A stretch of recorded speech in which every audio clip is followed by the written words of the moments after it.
Okay, yesterday we left off about Kashering with Libon, Hagala, all those various different things. Now what happens if a keli became, let's say, half treif? So let's say you put a spoon into you put a dairy spoon into hot chicken soup, but the whole spoon didn't go in. Only half the spoon went in. So really half the spoon went treif. So really, the minig is you kasha the whole spoon, but sometimes you wouldn't have to kasha the whole spoon. You don't have to kasha the part that became treif. Because the question, did it spread throughout the rest of the spoon or not? So even though there's a rule in halacha that chamik sosei cham kuli, if part of it's hot, the whole thing is hot, but that doesn't apply under all circumstances. We'll leave it at that. Now, what happens if you have, let's say, a vessel became, let's say you have a metal container, a pot that became treif, but the handles are plastic. So now it's a different material. So then the handles really didn't become treif because it's a different material, it's a different thing. So then, again, the minig is you kasha the whole thing anyway. But technically, if the handles couldn't be kashered, it's not a big deal because it's a different material, and therefore what became treif didn't go all the way into the next material. The same thing if you have, let's say, a spoon. Many times you have a spoon, let's say, that's half plastic and half metal.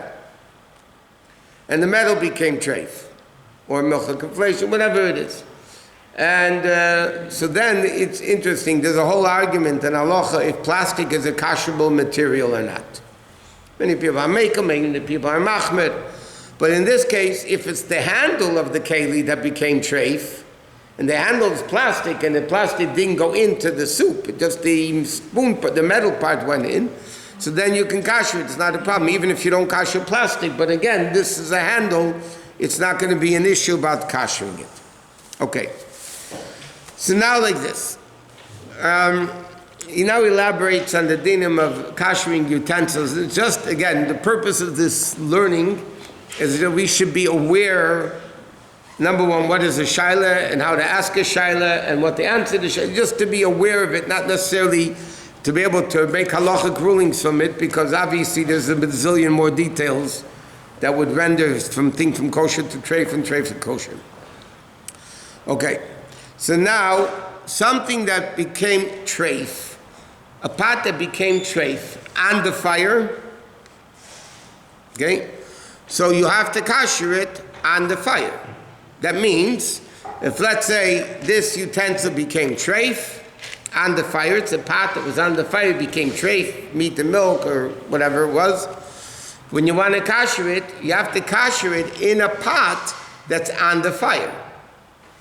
Okay? So you need to get, let's say, to make it simple, you need to get a bigger pot and bring the water up to a bubbling boil. In English it's called a rapid boil, bubbling boil. In halacha it's called maila ababuais, that it's actually a big bubble, not those tiny bubbles at the beginning. When it's mamish rapid boiling, you have to put it into that keli. Because you can't pour from a kli rishon onto this keli that became treif while it was on the fire, because on the fire it's hotter. So it absorbed with much greater heat than if you're going to just pour boiling hot water all over it. So therefore wouldn't kasher it. Now, if a vessel became treif because you poured on top of it from a kettle, so then technically you could kosher it by pouring hot water over it. You don't have to put it into hot water, because that's not the way it became treif. It became treif by pouring hot water over it. So then you can kosher it sometimes. It's what's called irik lidishin. So there's a lot of details in this. Bottom line is, we'll see. What happens if a pot became treif in a klisheni? In a second vessel. It never became treif directly on the fire. So according to many opinions, you can kosher it in a klisheni. Take a kettle, pour it into this pot, okay, and this is a klisheni, and kosher the silverware in the klisheni, because how did it become treif? With a klisheni, let's say. So then, I'll give you a very simple example where this din would apply, even though, again, the general minig is you kasher it in a kli rishon anyway. But let's say I have a bowl of soup. I have a bowl of hot chicken soup. Now this chicken soup in the bowl was not on the fire. It wasn't, okay? I poured from the soup, from the pot into this bowl. So now this bowl is what's called a Koshering. Now I took a dairy spoon, okay, that was used that day, and I stirred the pot, the keli. Right, so now I have to kasher the spoon, regardless, whether it's ben yom, I need to kasher the spoon. But how did the spoon become treif? In a klisheni, not in the pot that's on the fire, in the next pot over, okay? So now this spoon became treif in a klisheni. So technically, how do I have to kasher the spoon? I don't have to put it into a kli rishon, I can kasher it in a klisheni. But again, in halacha it says the minig is try to kasher anyway in a kli rishon if possible. But I'm just saying the concept, the way it goes in is the way it goes out. We learned it went in with direct fire, it can only go out with direct fire. It goes in with kli rishon, you kasher a kli rishon. Whatever it may be.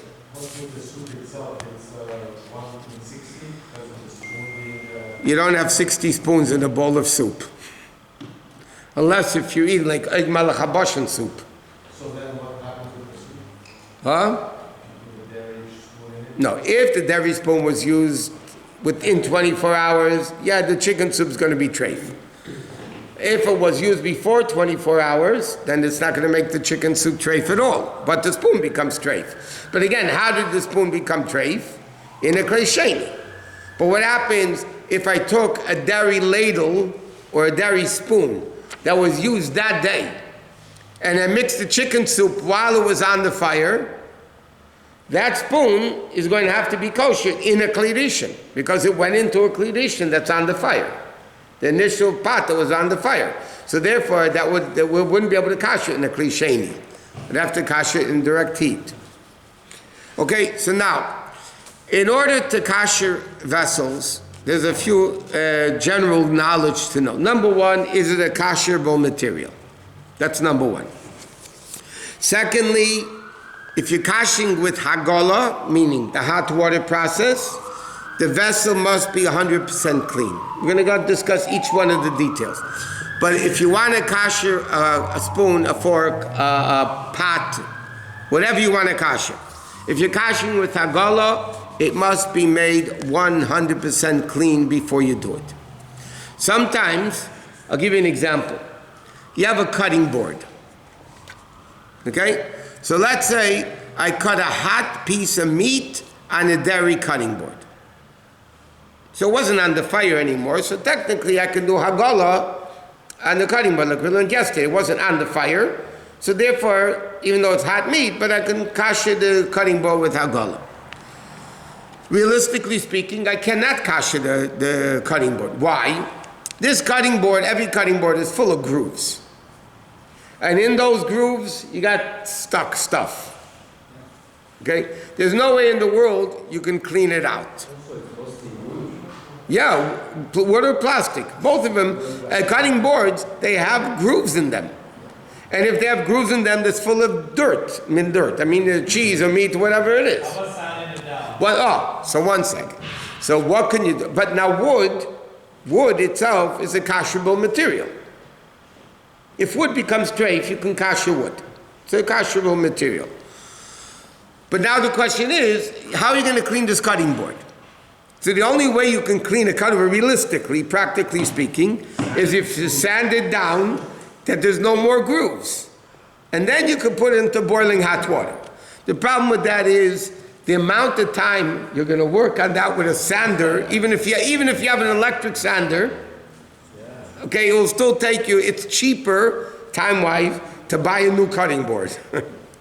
There's no way in the world you can clean that out. So any vessel that has intricate designs, now this is especially relevant when it comes more so by Pesach, because Pesach chametz is any amount usher. It says in halacha, if a vessel cannot be 100% cleaned, you can't kasher with hagala. Now sometimes we learned fire burns out the isser. So let's speak, I don't know if this is going to work, but let's say I have a cutting board and I take a blowtorch and I actually burn out all the grooves. And then you see that it's mamish, with a good light, you see there's no more dirt in the grooves. Okay? Then, if that's the fact that it's mamish clean, then you can kosher it. If it's not 100% clean. But sometimes you have an intricate silver, a silver utensil that has the, grooves and things, and food gets stuck in it. There's no way you're going to put a blowtorch on it. You melt the silver, and silver is very expensive today. So you're not going to be able to, then you're not going to be able to kasher it. So again, the first thing, in order to kasher any utensil. Now, today we also have them, but years ago it was much more common. There was rust on the metal pots, or the metal container, whatever it was, things that became treif had rust. They weren't finished like they are today, rust-proof and all that. So the metal utensil, halacha talks a lot, it's called chaluda. It's rust on the cat. Then the rust has to come off. The rust has to come off because it's not going to allow the stuff to come out. Any substantial, first of all, hagala is only good for what's absorbed. Secondly, it's not gonna, if there's stuff there, if there's rust, it's not going to let what's underneath the rust come out because the rust is blocking it.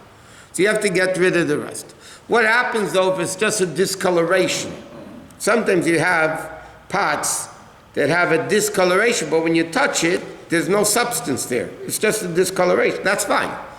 Because there's no substance of treif or substance that's stopping something else from coming out. So that's the first thing. It has to be mamish clean, and it has to be, okay, we learned about the, what? Just to be sure, utensil that by mistake is meat. What? I don't hear you. Utensil that is basari, and you put it in a milk or something. So can you just pour hot water on it? It depends. Again, if it was treif inside in the pot on the fire, no. Say again. If it was in a pot, if it became treif on a pot that was on the fire, no, it can't. You have to put it into. Okay. But if it became treif because you poured from a klidishin onto it, then you would be allowed. Even though again the minig is, and halacha says the best thing is to kasher it anyway inside the pot. Okay, but so sometimes, I'll give you an example. A lot of times you'll have a knife that's a two-piece knife. It's a typical old-fashioned knife, right? You have a wooden handle, the metal blade goes into the wooden handle, and then there's screws, right, or bolts, whatever is holding it together. Now let's say this knife became treif, and now you want to kasher the knife. But you have to kasher all of the metal. Now the metal is inside the blade. So you really have to check the blade, where the blade hits the metal, to make sure there's no dirt. In the hand, what? Where the handle, what did I say? Okay. Where the handle, between the handle and the blade, you have to make sure that there's no dirt or rust or anything like that, because then you can't kasher it. But if it's tight, that you need, that sometimes you can look. You see, there's no, it's not Kabbalah. If you have to look at it carefully, if there's dirt there, you can't kasher it unless you blow out the dirt with fire or clean it out well. Some people are making an argument in contemporary halachos. Many times you have silver, okay, very delicate silver, intricate silver, with a lot of grooves. So again, you can't clean it out, you can't burn it out because you're going to kill the silver. But there is, I forgot what it's called. There's a liquid that the jewelers put the silver into it, and after with a day or two, it cleans it out. No, they vibrate. Either they vibrate, or in halacha it speaks about there's a certain solution that you put it into and that cleans it out properly. So according to many opinions, that's clean. If you see it, it's clean. Again, it's not Kabbalah. If you see it's clean, then it's clean. But for Pesach, again, it's a little bit stricter because Pesach, any amount. But what happens, though, if the grooves are on the outside of the vessel? If this vessel became treif, I need to kasher this vessel, but the grooves are not inside the vessel. The grooves are on the outside of the vessel, which really didn't become treif. The inside became treif. So then, poskim right, you clean out the best you can, then it would be good, because again, you really don't have to kasher the outside of the pot. So then, that would also be in a way, be able to do it. Okay, one second. Anybody saying Kaddish?